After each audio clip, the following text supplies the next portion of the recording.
What's up guys, COD Gameplay here, and today I have a team deathmatch on bootleg using the Scar L with Silencer. And now the reason why I posted this game is because my end score ends up being 41-3. But what really stands out about this game is that we end up losing. So this is team deathmatch where we need to get a combined total kills of 75 kills. And in a 6v6 setting, my other 5 teammates could not get 34 other kills, which really sucks. But before I get into this, I'd like to thank everyone for 60,000 subscribers. That is insane. I honestly never thought I'd ever hit that number. And I'd like to thank each and every single one of you that are watching this video on my channel. It is absolutely amazing. And thanks so much for the support. And a like would be greatly appreciated. So anyways, going into the topic, someone sent me a message on YouTube and they said, COD Gameplay, I play by myself a lot and lots of times I get put with really bad teammates. How do I actually do good while my teammates are doing really bad? And now I was going to answer him in a personal message, but I decided, you know what, it's probably a little bit too complicated. It's not that easy to say in just maybe like 200 characters. It's probably something that I could talk about in a commentary and help him out greatly. And so the suggestion that I have for team deathmatch. So if you're playing domination, chances are you are not going to be able to one-man show. Okay, you cannot cap a flag by yourself non-stop. It's just not going to happen. You're not going to end up winning the game in the end. Maybe kill confirm might work, but team deathmatch is the one game mode where you can miraculously pull off the victory. Now what you're going to want to do is either go specialist or assault.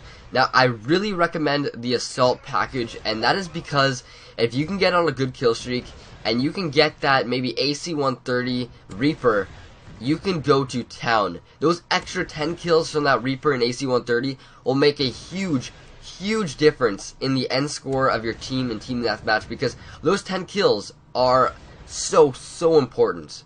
So if I'm gonna suggest any kill streaks, I suggest going with the Predator missile, the Reaper, and maybe a Pavlo or AC-130.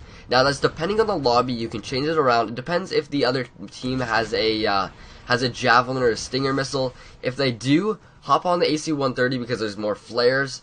If they do not have any sort of takedown of air support, go with the Pavlo. The Pavlo stays up for 90 seconds, way longer than the AC-130, and it does absolute work. It goes over the entire map and kills everyone. Trust me, if I'm ever in a game, the other enemy team gets a Pavlo, oh my goodness, I die so many times by that thing. It is so powerful.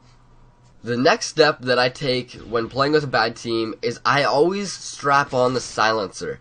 Now the silencer can really help, because your main goal is to get inside that enemy spawn and stay as far away from your teammates as possible, because in the end your teammates are not helping all that much and you're going to need to do a lot of work. So silencer will keep you in the enemy spawn for longer because they will not know exactly where you are, and it'll keep them distracted. So they'll be going for your teammates, which most likely will not have silencers and will be popping up on the radar non-stop.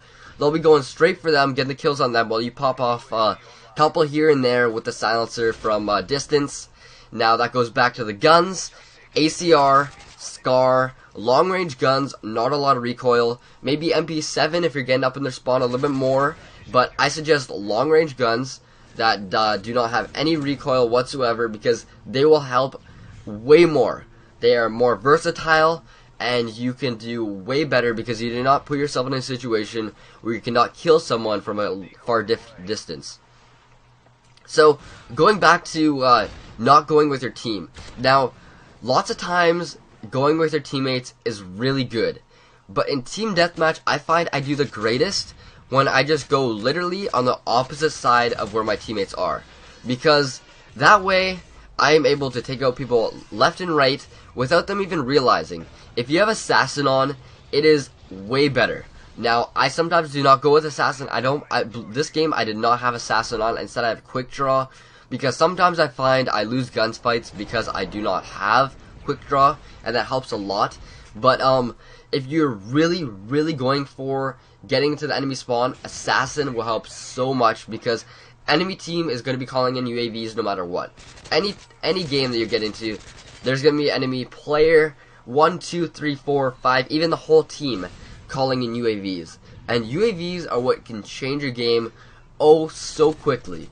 One UAV can make your death, and that can stop your kill streaks. Now your kill streaks could have got 10 kills, 5 kills, 15 kills, and that one kill, that one UAV made the whole difference between a win and a loss. Now you want to cut your differences and try to hop on Assassin if possible. The next tip that I have for riding solo is staying around the edge of the map. You notice in this entire game, I never went right into the action. You notice that? I never go right into where everyone is. I try to stay around the outside of the map, and that is how I play always. Because you're going to have inconsistent games when you're going straight into the action. You're becoming unlucky where you're going to be versing 1, 2, sometimes even 3, 4 people all shooting at you at once, and you have no chance. So play it safe, stay on the outside, do not camp. But what I'm trying to say is just stick around the edges where you can find cover and move from cover to cover, and make sure that you do not die in useless situations in which you would much rather not. Because dying, in the end, a death is a lot more drastic than getting one kill. Because that one death, like I said before, can stop from that kill streak. Now this is where it gets really tight. I see the scoreboard and I notice, oh my goodness, we are losing. But I have that Pavlo up in the air, and now I can't call in the Osprey Gunner. This is a huge mistake in which I had the Pavlo. If I had the AC-130, we could have won. But sadly, I did have the Pavlo, and that is one more bad thing about the Pavlo, is that when you have it up in the air, you cannot have the Osprey Gunner if you are going to use that. Very risky, but if you can get the Osprey Gunner, game changer, you can almost automatically win. Right here, I thought I could push up a bit more than I could. Thought I could get that one extra kill, that would be the difference. Did not happen, and we end up losing by 1 kill in the very end. So heartbreaking, but it does happen, and I hope these tips really did help you guys. If you guys are watching this on Machinima or a different channel, come check me out. Links are in the description for more tips and tricks on Modern Warfare 3. My name is COD Gameplay, and I hope you guys did enjoy. If you do enjoy, please give it a like, maybe a favorite, and I will catch you guys later. See ya.